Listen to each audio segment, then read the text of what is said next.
Okay. Salutations to foes. This is your fearless leader, the Queen of Shade, coming at you with another presentation.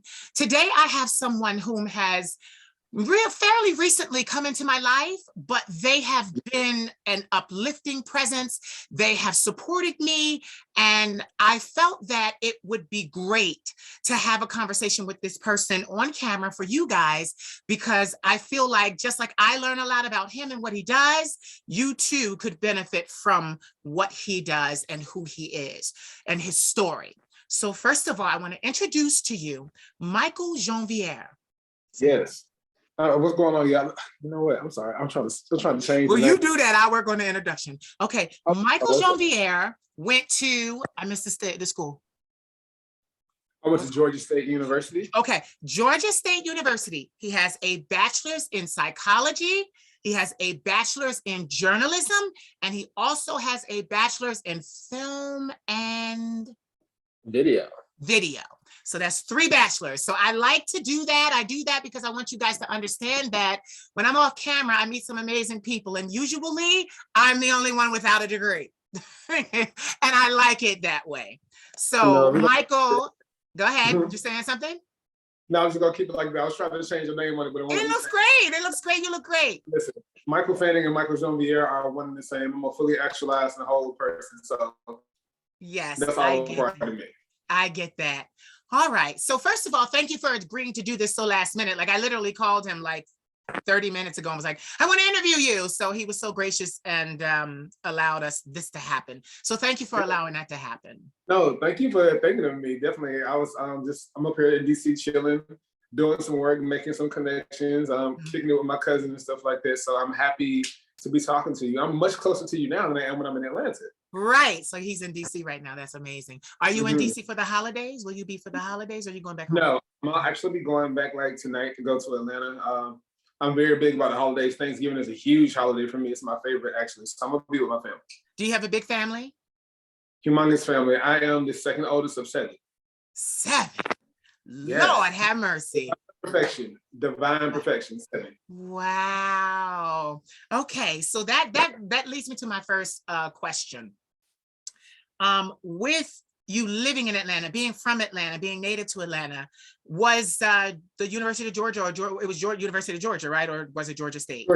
Georgia State University, yes. Okay. Was that your first choice, or did you want to go outside of the state when you decided? Well, actually, it wasn't my first choice. My first choice was actually at New York University, because I was very interested in film and video, and I wanted to go there.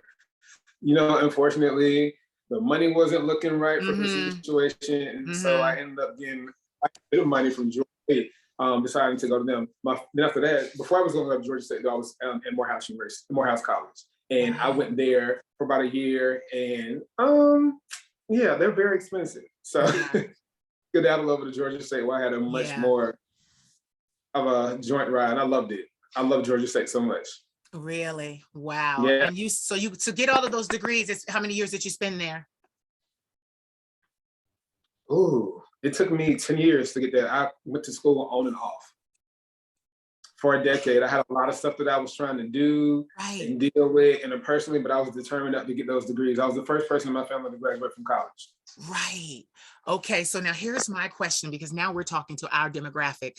10 years. You devoted 10 years of your life to that. That is so amazing. That no matter and you finished. I remember going to school, and you know, my story is different. I had to be medically withdrawn for mental illness, but I remember one of my advisors saying to me that if you start college, because I got accepted to 4 colleges, stay. It doesn't matter what happens, don't leave, just keep coming back. That was kind of her take on how to graduate. So my question to you now, my next question is this, and it's pretty informal. I'm curious, so that's why I'm asking questions. So with you going and getting those degrees and taking 10 years, are those degrees at play in your life today? Because so many people today in today's market, they're not working with their degrees or at their field. Are they like in your, what do you do for a job? Absolutely. When it comes to journalism, broadcast journalism and simply writing like the articles, newspapers and stuff like that, community engagement. That's where that comes into play. I work for Control Magazine. I work for the Atlanta Voice. I've done some freelance writing for other different publications and stuff, all for journalism. And when it comes to psychology, I actually also am a certified social worker here in the state of Georgia. Right. So I use like that when counseling youth and helping run a foster care agency. I did that for a while. I was actually a state worker working for a Department of Family and Children Services as well. And then when it comes to film and video, I can screenwrite. I can screenwrite very well.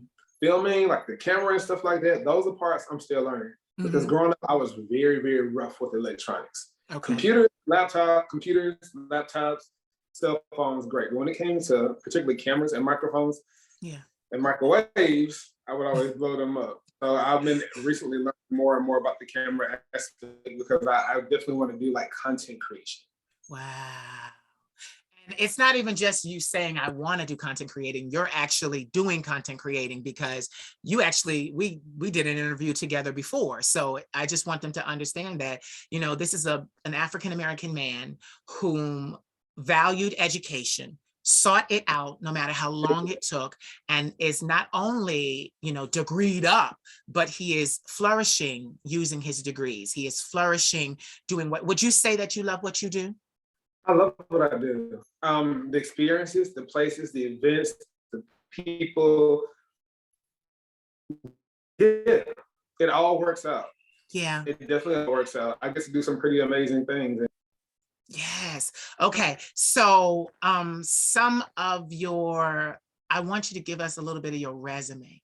Some of the people that you have worked with and just, you know, doing journalism or something, you don't have to start naming names, but if the, you know, I just want to know a couple of people so they can get an idea, because the reason why I started doing this is I built this huge platform. Everybody knows me. They also know a lot of the guys that I post. They live for that. But I recently made a move. I left Instagram and I'm doing all of my work through my own website now, just to have more control and just to kind of identify who's really for me, you know. So I did that yesterday. Yesterday was my last post on Instagram. I'm still going to keep the page because I have a blue check. I'm verified and I earned that. But I'm just going to go, like, it'll be more of a backdoor thing. It'll be a situation where I keep in touch with people that I want to keep in touch with. You can still DM me there if you want services from me, et cetera, et cetera. But I love to hear that you are doing what you love, because this is why I wanted to do these interviews, because they are interviews. They're conversations, actually. We go back and forth, but what'd you say? Those are the best interviews, conversations. Yes, like it's conversation. I want people to see like humanity. You know, like I want them to see our humanity. Sometimes when we work for certain things and we go certain places, it's very big business, if you understand what I'm saying. So there's not really that much time or ability to showcase the person. And I'm going to tell them, I called you earlier and I asked for you to do this. And I saw that you were in a tank top and I saw that you had tattoos and I like that. And I asked you, I want you to know, he knows how to dress. He knows how to dress. He does dress often, but I asked him specifically to wear this tank top so that I could see his tattoos as well as him with his hair down. It's a different look for him, because every time I see him, he's very buttoned up. His hair is up out of his face. I requested this because I just, you know, it was also a comfortability level, but I also wanted to, you know, showcase who this man really is. So with that same questioning, you once told me that you lost a lot of weight. I did. And my biggest, I was 390 pounds. That was about and we don't see that now. Right. No, what was that journey like? Did you do it on your own? Did you have a trainer? How did you do that? That is probably today the most difficult journey of my life. I would definitely say that. Originally, I did not have a trainer. I started off losing weight drastically by like kind of working out, doing stuff myself, but I also had an eating disorder. Talk about it. I'm diagnosed with anorexia, bulimia. And that's pretty much, you know, eat a quantity of food and then you purge it. After, and the side effect of it is you lose weight, but you know, it causes a lot of damage to your body in the process. Right. And I have BDD, which is body dysmorphia disorder. Like, you know, after very careful in my process of losing weight that I don't let myself get too small, because I'll still see myself a certain size, even if I'm just a certain size. And so I have to get counseling and stuff for that. I actually do have a sponsor. I'm proud to say I have not purged food in almost 2 years now. Good. About that I've gone through. Very healthy, very happy with my present size. You know, I have some few things that I'm definitely going to work on. And when I say work on, it's just how I want to look. It's not for anybody else. It's for myself. I'm curious. Yeah. The loss of weight, was that your idea, or did someone try to place that on you? It was. What I'm trying to say is, because you work with Hollywood celebrities and stuff like that. I'm just asking if it was your choice, or did Hollywood say, you would get more work if you did this? Honestly, it was a bit of both. Originally, it was telling me that you need to, and it would say verbatim, you know, you could go so far if you were just like this size, if you looked like this, or, you know, we think you totally qualified to do this, but we want somebody who is eye candy. And I got over so many times for different opportunities that I know would have changed my life revolutionary, simply because I didn't look a certain way, or I didn't fit inside of a certain box. And so with me, you know, like I was saying, at first I started off like doing it by myself. I got anorexia, bulimia, and then I stopped. I started gaining weight again. Then I found myself in a personal training, working out with some friends, got down again, and was doing really well. Then I had a personal setback with my grandmother passing, and then my aunt passed. Right. And with grief, coping, eating, I ballooned back up and picked up the weight.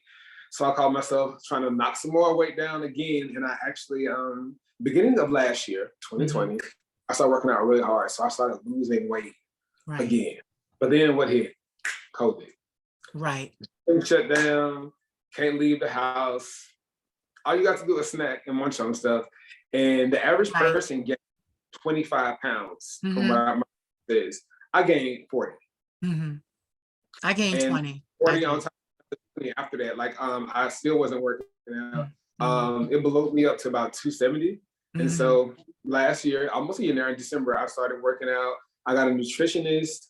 I had a personal trainer for about a month, but I had a problem with how he was trying to make me look as opposed to how I wanted to look. And so I decided to do it myself again. And since then, I've lost, it's 80 pounds now. I'm 190 pounds. Okay. And this is the best I've ever been in my adult life. Wow. You know, like as you were saying that, my heart just really got full, because people don't understand, and I'm not going to stay there. We're going to make this a good interview. We're not going to make this a crying, broken shame. It's a good one either way. Sometimes. It's just that, you know, I just feel that sometimes, a lot of times, people do not know the damage that we do to each other, especially in positions of power, to someone coming in. Because we've spoken, I did an interview with you. When I first started modeling, it was, oh, you have a great look, but you're not what we're looking for. And I believed that a lot of it had to do with my effeminacy, my flamboyance. And I would go slipping and sliding all around, you know, New York City in January.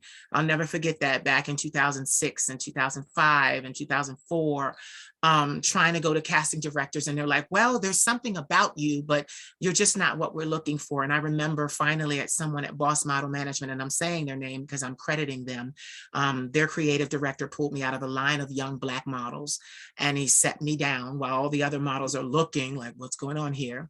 And he said to me, you know, you have a beautiful look. You could be a beautiful model. He said, but you're not going to make it here in New York. And that was the hardest thing that I had to deal with. But what I like is that he didn't just stop it there. Everybody else did. He actually said, no, you have talent and I can see it. He said, you need to go to Paris. You need to go to France and, you know, make your bones there. And literally that was January. By August, I was on a plane to France. Yeah, because I left because it was just, and I was there for 6 months. And I started to make quite a number of connections that I still have to this day, so that when I return, I'm not a poor little sparrow there by myself. But the reason why I'm saying this is because I know so many people in our industry, because even journalism, when it bisects entertainment, because people want you to talk to they want you to talk to the celebrities. They want you to talk to people of importance, people, you know, that are relevant and things like that. So it bisects that world. And it really bothers me that someone who, like in my case, someone who doesn't sing wants to hold my life in their hand and tell me how I should sing or how I should look or how I should be. And quite frankly, I have had this iron will to control my own narrative. So like, even with this move, like everybody, there were people congratulating me with my move from Instagram to thequeenofshade.com, but there were others like, oh my God, no, this is your biggest platform and da da da da da da da. And I'm like, yes, it is. But if you love me, love what I do, you're going to come looking for me. I just don't like other people writing our narratives. I agree. I don't like people putting me inside what I can and can't do, who I can and can't be, where I can and can't go. Yeah. Anybody who knows me knows that I am very defiant, and the best thing you can do to me and the worst thing you can do to me is push me into a wall. Because I find some power somewhere in me to fight back, outfight you, excel past you, and never see you again. Right. And you know what that is? A lot of us have learned to do that because we had to do that. You know, I get, like, even now, I was so honored when you asked me to do an interview with you, because, you know, I had been following you for a little while and I saw you talking to Vivica Fox, you know, so I'm like, what the hell does this man talking to Vivica Fox want to do with this little internet queen? But when I approached you, because I said exactly that, and you were like, it's not about Vivica Fox. It's not about that. It's about the story. It's about getting the story. It's about understanding you. And that has no respecter of person. It made me feel like, that's why when I thought about, you know, doing interviews, you were right at the top of my list. This is the second interview I've done. You are at number 2, because I had to do that. Oh, why am I getting emotional? Wow, hold on. It's just because, you know, people, they say such horrible things and they don't know how they affect other people. And then when you like you turn around and do it your own. And that, I know that couldn't have been easy. Knowing my story, I know it couldn't have been easy every single day working out, and in those initial days not seeing any change. I know that weighs on your mental health. Like, that weighs on your mental health.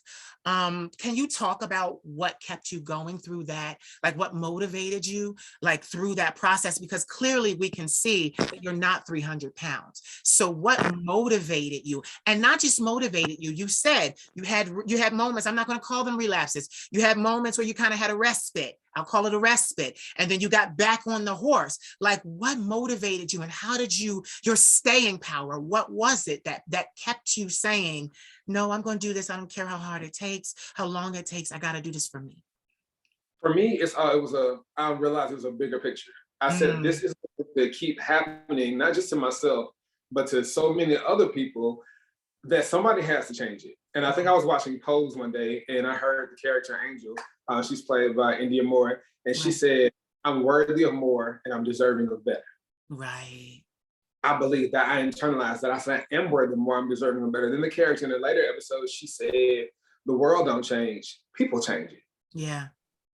And I agree with that too. And I said, what I need to do is, I said, I've got to change myself outwardly, keep who I am on the inside intact, change myself outwardly so that I can get through that door, reach back through, and pull somebody in who otherwise wouldn't have the opportunity, because they'll say, oh, he doesn't look like this. She doesn't sound like that. She doesn't fit this norm, doesn't fit that norm.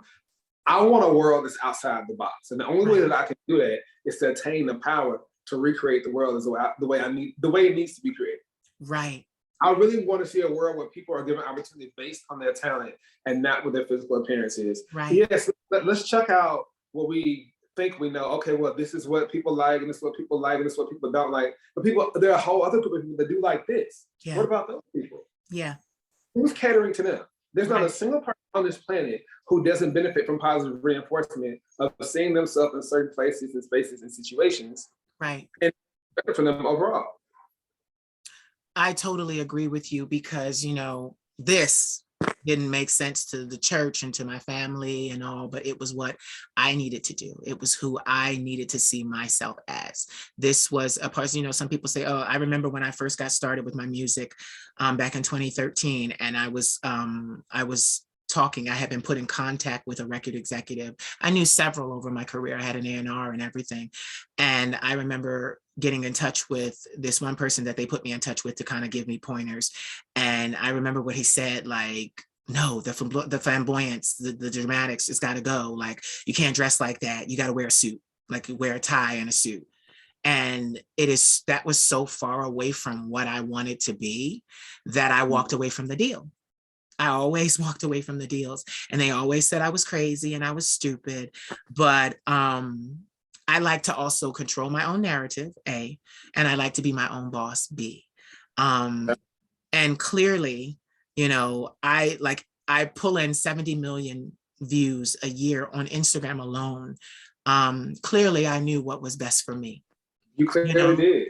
You know, and yeah, and the fact that it just keeps happening. I was having a conversation with someone last night, and I was listening to them and how someone else is always trying to tell us how to live our lives. And I'm going to ask you a question. It's probably going to throw you off, but are you happy? Are you happy now that you've done all that you've done? Are you happy with you? I am happy with myself. And this is the first time in my life I've been happy with myself and to be myself and to love myself. Because if I knew this before, I didn't. Right. From 2020 back all the way to 1984, there was always a in my mind of who I am and what I should be. And I think the greatest regret of my life is that I look to other people for a validation. We all did. That is the greatest regret of my life. We all did. But your life's not over. Your life's not over. Your life's not over. Your life is far from over. I do recognize that. Yeah. I think I'm finally breathing. I think the second greatest regret of my life was putting romantic love on this pedestal of being like, if somebody else is in love with me and I have this relationship, then that means that validates me and that other people accept me too, because like now I'm normal. Somebody else wants me, so you're gonna want me too. That was absolutely crazy. I had to realize that number one, God is love. Yeah. That's the first thing.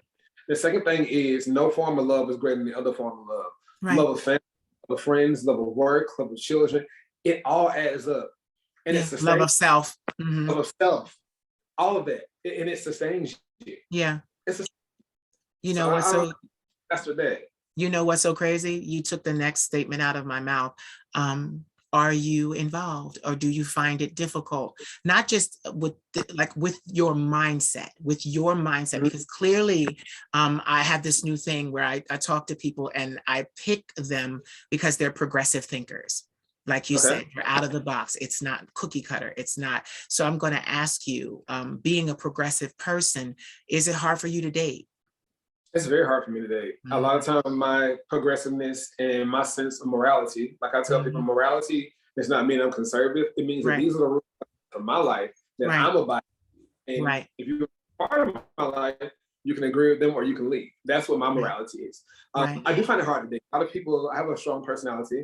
Some people tell me I can be intimidating because they've seen me do this, or they've seen this, or they've heard this. They don't know the story, but once they get to know me, they'll say I'm kind of aggressive. I'm kind of in your face. And I tell people is I'm very good about asserting myself. How I think, I feel, or what I feel like you should know. I'm going to find a tactful way to tell you, first of all. And if I can't, I'm still going to get my point across. You might not like it, but I'm going to get my point across.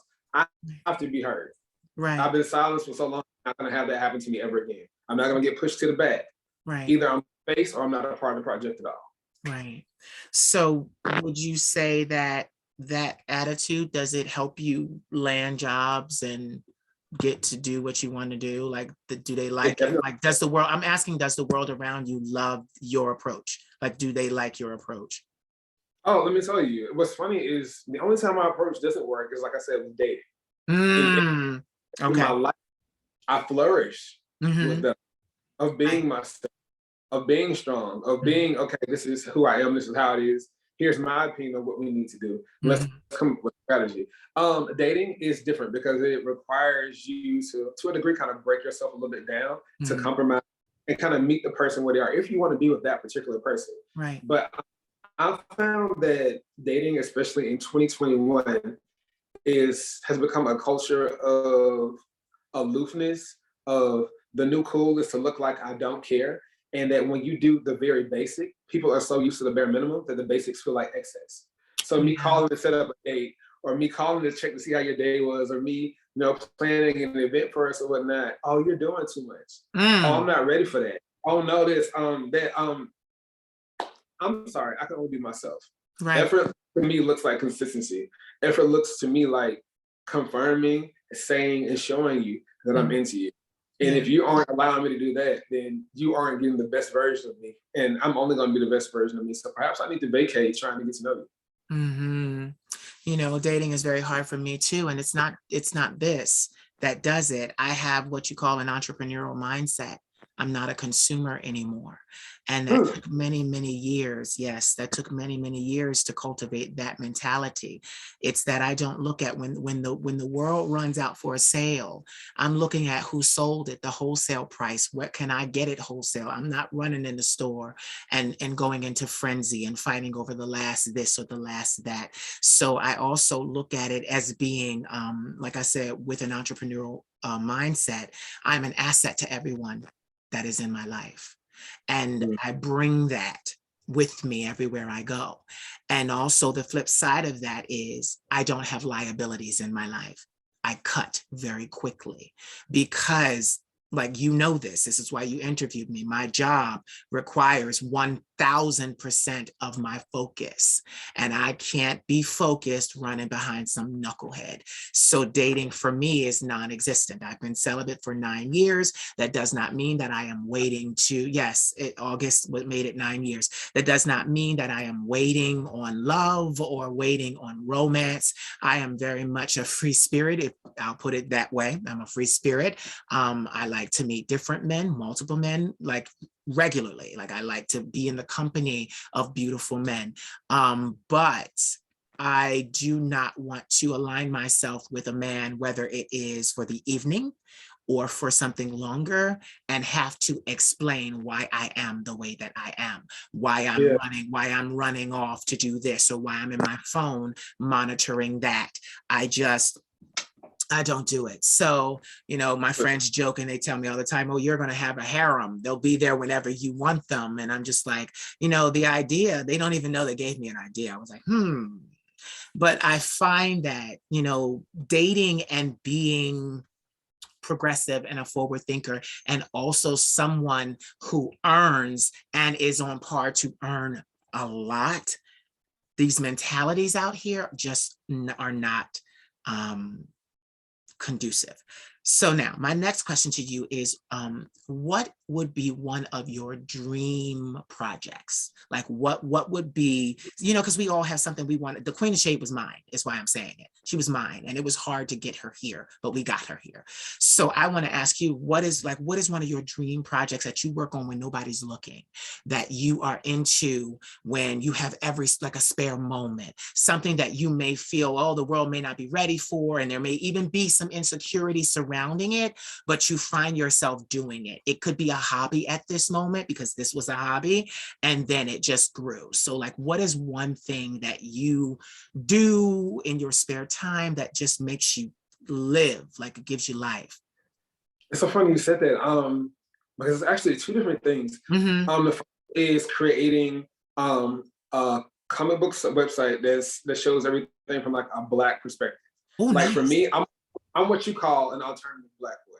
And when I say alternative Black, which means like I don't fit into a box. I'm the boy who likes the comics, the superheroes, the aliens, science, the space. I like all of that. And so I have a safe space for alternative Black boy, because I constantly tell people, our community, and I don't mean like LGBT perhaps, I mean like Black people in general. We need doctors, lawyers, politicians, judges. People need to be able to change the system all the way through. But I don't think there's a safe space still for guys who are into like alternative stuff that you don't think the regular Black boy is into. And so I'm creating safe space for that via my website, where I'm gonna talk about it, sci-fi stuff and comic book stuff from a Black perspective. And it's called the Onyx Collective. It's called OCC, the Onyx Collective. Okay, nice.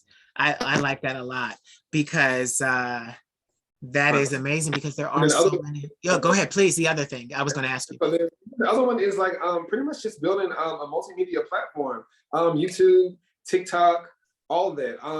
I want to be, I don't even want to say the next Oprah. I want to be the first Michael Jonvier. Right. And when I say that is I want to be on every single platform, pushing my voice, interviewing celebrities, socialites, politicians, community leaders. And I say those 4 things because currently that's what's ruling the world. Right. To be very clear. When you want those, he said that's what's ruining the world. That's what's ruining the world. Those 4 things. And we need to be talking to these people. All have very strong valid points, and that's what I want to do. I would love to have an entertainment tonight one day, like type situation. DC News, and all that, the entertainment and current events and stuff. I'm very much so about that. Yes. Now, to me, community is, I feel like I'm part of a global community, not just who I love or what my skin tone happens to be. I'm a world citizen, and so I want to do worldly stuff. Yeah, and you know what's so funny? I like that mentality, because that's what got me here. I'm a citizen of the world, a global citizen, citizen, and that I love what you're saying, because you know there is a market for that. Like there is a market for that. I want to ask you in that, and because it's not just like when you said comic books and things like that, and creating a safe space. It keyed me into the fact that you had been, and you're a licensed social worker. Do you work with children as well? I do. See, so like, so being able to create this space from someone who has been cleared to be protective and be around these children and instill in them dreams, hopes, desires, you know, goals, I think is a very beautiful ideal, actually. Earlier, I said the world don't change, people change it. Yes. Children are our future. Yes. If we grab them right now while they're young, give you a child is a living tapestry. Yeah. And if you see them right then and there when they're young, you can turn them into anything that we need them to be. And what we need is more thoughtful, productive, helpful human beings. It's gonna make this world as best as it can be. Yeah. It can get worse, but it can also get better. And I really believe that. I really believe that. Right. As do I. Even with my work, I do my damnedest to touch everybody. I speak to this first, you know, being Black, I speak to this first, but I like that my work transcends color, you know, because that was my desire. You know, when I first started, I wanted it to transcend color, barrier, race, and creed. And I was saying in an interview where I was actually being interviewed that I have all kinds of people that follow me, bishops, pastors, aldermen, and, you know, like people in the community, you know, like, so it's growing. It is what I want it to be. Do you find any resistance from the Black community based on the fact that you are alternative? Like when you do what you do you find, what I'm asking you is, are you supported by the kingdom? Isn't that funny? I said by the kingdom. Are you supported by the community? Because sometimes I find that I'm not. Like Black women are a part of the community. Gay men are a part of the community. I find that that's where I have my support, but heterosexual women come to me. I am one person that I will say is blessed to be able to not put a heterosexual man off. You know, he doesn't want to fight me or things like that. But are you basically, do you find that the community support that you need, like if you're doing a project or if you're, you know, do you find that you have support from the community? I'm gonna be very honest with you. I don't feel supported by, I'm a part of multiple communities, okay? We all are, yes. Me being Black, I've never really had an issue with other Black people having a problem with me. I've never even experienced overt racism before, like somebody from Black. So I'm blessed not to have the experience. When it comes to my sexuality and being a part of that said community, and it cross-sects with my racial identity, that's been very hard for me. It's been very oppressive. Now, wait, before you go on, I'm sorry, you said community. I want them to understand what community. What community? Black LGBT. Black LGBT. I just wanted I wanted to clarify. Yeah. No problem. Please continue. Yeah, it's been really, really hard for me. Originally, it was because I was bigger, and let's be very real about something. And I'm gonna just keep it at 1,000%. I know exactly what you get ready to say. They treat big boys like shit. That's the best way to say it. Either you're an eyesore, or you don't exist, or you're the comic relief. And you're usually the comic relief because you pointed out so much, my fat ass, my big ass, or I'm a big boy coming through, and you loud, you're obnoxious, so that kind of masks your size because you're hurt. It's not so big, and it's a defense mechanism, and you shouldn't have to be that way. Right. It's been, like I said, it's been times that I've had people come to my DMs and say, you fat ass, you shouldn't be doing that. Wow. They're not healthy. God, that's ugly. It's not beautiful. Wow. Notion of everybody wants to feel superior to somebody else. And so it goes down like, okay, well, I might be Black and gay, but I got a body. So, I'm better than you who don't have one. And when you look on different sites and stuff, and it says, besides saying no femmes, it says no fats too. I've had people tell me like, Mike, you really need, if you want a boyfriend or something like that, you got to lose that weight because nobody want a fat ass boyfriend. Or better yet, they try to match their prejudice under the word preference. And let me be very clear, child, when I say this. Preference is for chicken or fish. Preference is for you not putting hot sauce on your food or something like that. Preference cannot be the case when it comes to human beings and their identity, their bodies and who they are. You have to accept the person wholly. Yeah. Like you have to, and they can't pick and choose a part of their identity. Yeah. Well, okay, I prefer this type of man or this type of man. Okay, you can, but are you discriminating against him because of that? If he comes for a job, are you saying he's not somebody I would want to sleep with? So I'm not going to put him in this project. He's not somebody that I feel like all my friends look this type of way and he looks that type of way. So I'm not going to do that. If you are openly or passively discriminating against somebody based on their appearance, y'all, that's a problem. And that's what I've had to deal with. And I have so many men, and by the hundreds, have come into my DMs and say, thank you for speaking up and talking about like how in our community, if you're not a body boy or if you're not like a pretty boy or something like that, they're not trying to give you an opportunity. I have seen, and I witnessed it to this very day, just yesterday, so many boys of bigger size still being overlooked simply because of their size. And if they're trying to be the funny man, if they're trying to be the businessman, they're being backstabbed and stabbed left and right, or people are trying to use them for their position. I'm not going to sleep with you, but you got this position, so I'm going to try to get around. It's a terrible thing, and that's something. That's the primary thing I face from being part of the Black LGBT community. It's been an oppression in that form, or with this competitive culture that we have. Like it's so much stage. Yeah. It's so much stage. Like I'm not trying to take anything away from you. Right. Why are you trying to take things away from me? And if me and you have a personal disagreement, understand it's something that you've done that's made me act this way. I will try and talk to you about it first, and then I'll try to leave it alone. And if you continue to push it, then it'll be a war problem. But I see that people go to war first rather than talk. Right. And it's just an issue. I don't like that. Like I'm not going to be a part of a situation where I'm constantly having to defend myself or having to offend somebody for defending myself. I don't want to do that. I've kind of done that in the past. Yeah. With people having these old wars. Now it's like I'm just not going to show up. Yeah. I would like to be more supported because I feel like as a Black bisexual man, and that's another thing. Gay people want you to either be straight or gay. There's no room for you to be in between. Right. I'm like both. Yeah. I've always both. My last relationship was actually with a woman. Right. It was the longest standing relationship. I like both. You're not going to tell me that, I'm just confused. No, I know who I am. Right. Right. It's so much creativity. It's so much power inside of Black LGBT people. I want to tell y'all, right.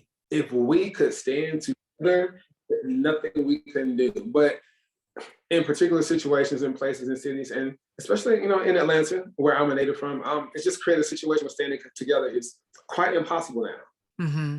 As I heard, blood has been shed. Spirits of offense and rumors have destroyed what could have been wonderful situations and friendships. Right. Right. It's a culture of frenemies, and I just don't get it. Like, my thing is, I'm kind of sad because, I had the experience. We talked about this. I grew up in the projects, and I was given the opportunity because of my grandmother and her degrees to move to the suburbs. And that was the safest place I've ever lived to grow and mature, though there were a lot of things that were negative going on in the home. But it bothers me. And I always say this, and I'm going to say it here, and I don't care who doesn't like it. I was talking to my grandmother about it this morning. Like, it's difficult being around a group of people whose parents planned for them, wanted them, tried for them.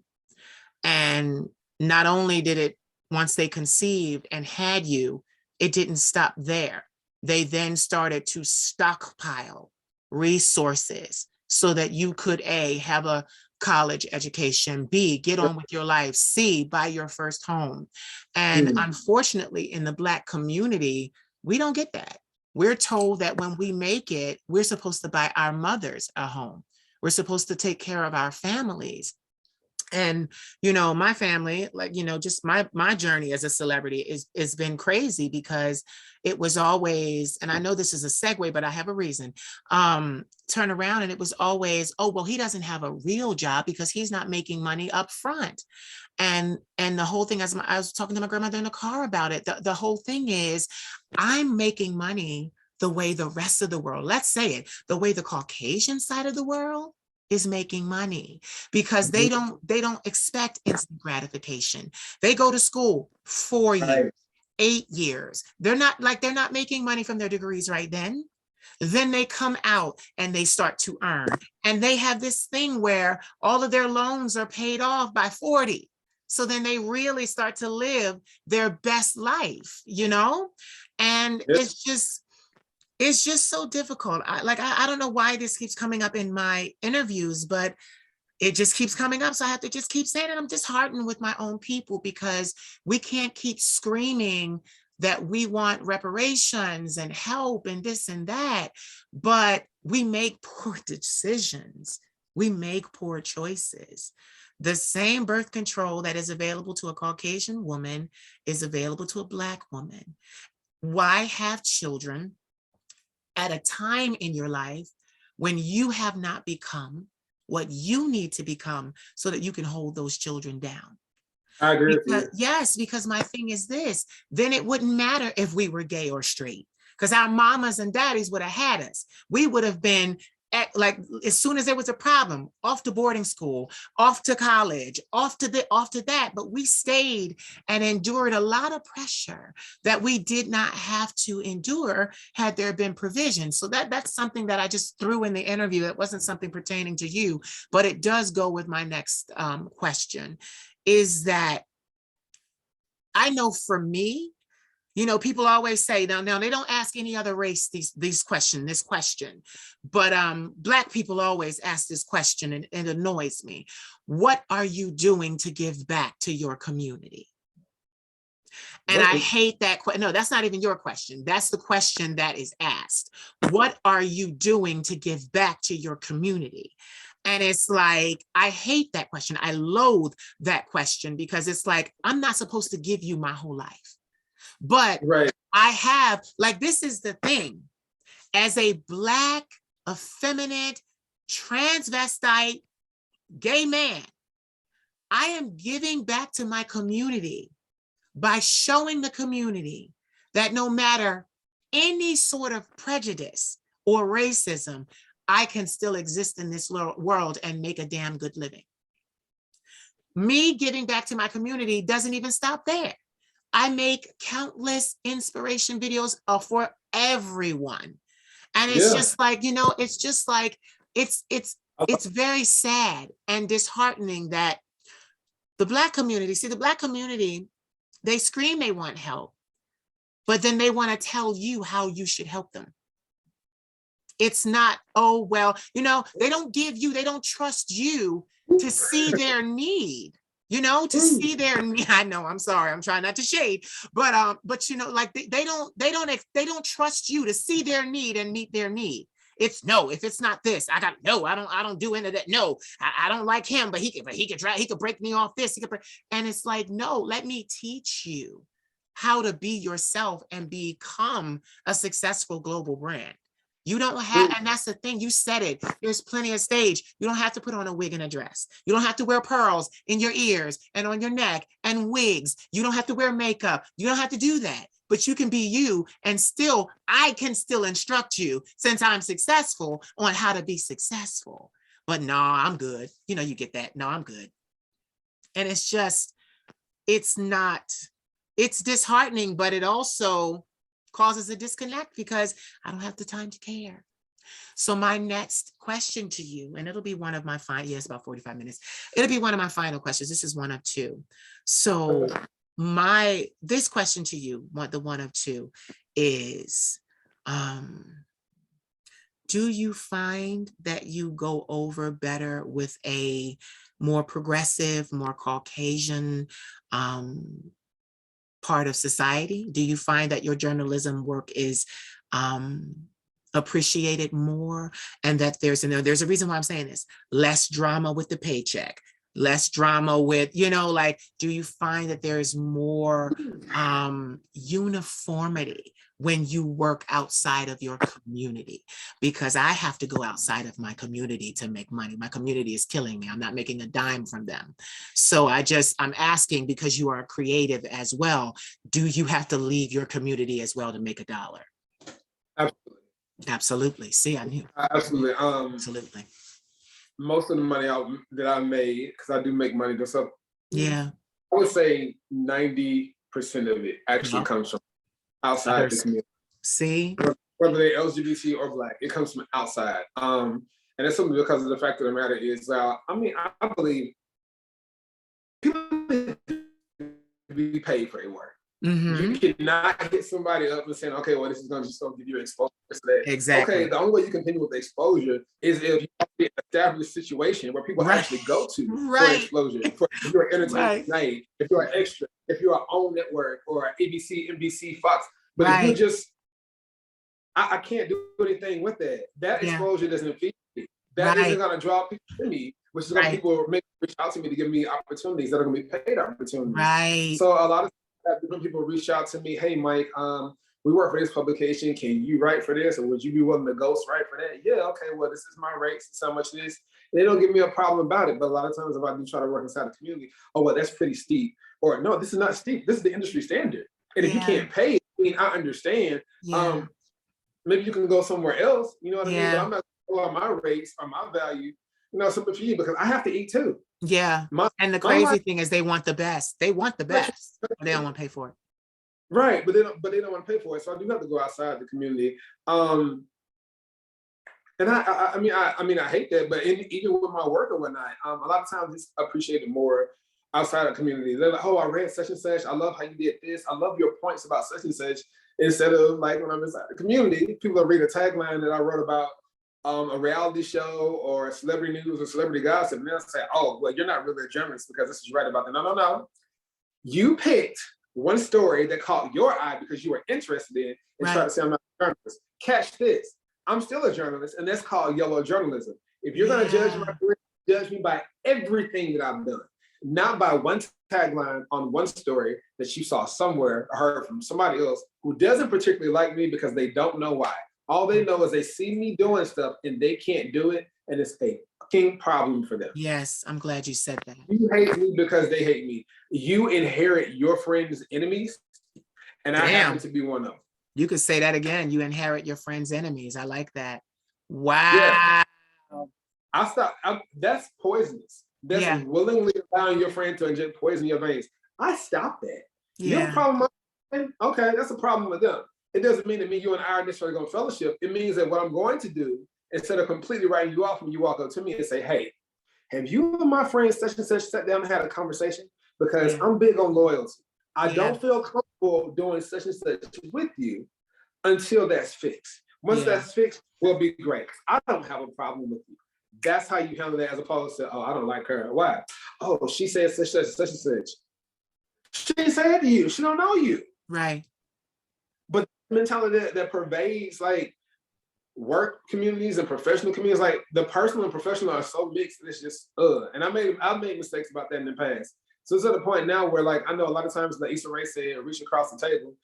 That's very tricky, because sometimes reaching across the table can still get burned, and that even hurts worse because that's more personal. This is usually a family member, a friend, or something that you can reach across. I mean, I encourage people who have those villages of love. I witnessed that this weekend with my friend Cardo. He has a series on Brotherland that I really want people to check out. But he has a love community of people he was able to reach out to accomplish everything that he needs to do. I can't say that.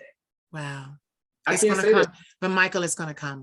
Oh, it's definitely going to come, because I'm removing that circle of frenemies that I have completely. It's being smaller and smaller by the year. And I'm going to have real, loving friends, community connections. I'm reevaluating everything. I'm upgrading the software in my life. Yeah. So I want to do one thing before we go. I want you to tell me about Brotherland. Like, where can we find it? Okay, so the Brotherland series, that's actually about my friend Cardo Wanzer. I want you guys really to check that out. You can find that on YouTube coming up this Friday after Thanksgiving. It's dropping on his YouTube channel under the Writer's Block Production, or just type in Cardo Wanzer. Okay. All right. So I'm gonna put all that stuff in the comment section. Yeah. And then tell us where we can find you if somebody wants to book you and have you write or do film. Finding me is very easy. I'm the same across all social media platforms. That's at Michael Jonvier, okay? Yes. And my website is coming up. It'll be www.michaeljonvier.com. Yes. You guys can actually URL inside of there now, and you'll see, a lot of my work up there, but I'm still switching stuff around. It's under development. Right. And my series 101 with Michael Jonvier will be returning the first week of December. I wanted to make sure I rebooted everything, had it together, because YouTube is where it's going to be primarily from now on. IG Live, she ain't trustworthy. Yeah, so. She's not trustworthy. You'll do a whole thing. I had to come over here to Zoom because she'll do a whole thing and she'll click you off. No, so I just want to say thank you, Michael, for doing this so impromptu and last minute. No, thank you. But I appreciate it. For being you. Thank you for being a good friend. Thank you for the love and support. It's always going to be there between me and you. Absolutely. Part of what we're doing is God's work. People going to try to say, well, how she's dressed and how she looks is not such and such. But is it transforming lives? And the better question is, are you? Are you? And there's no, shut the hell up. Finally, I get back because there's work to be done. Oh my God. So say bye. Thank you so much for being here.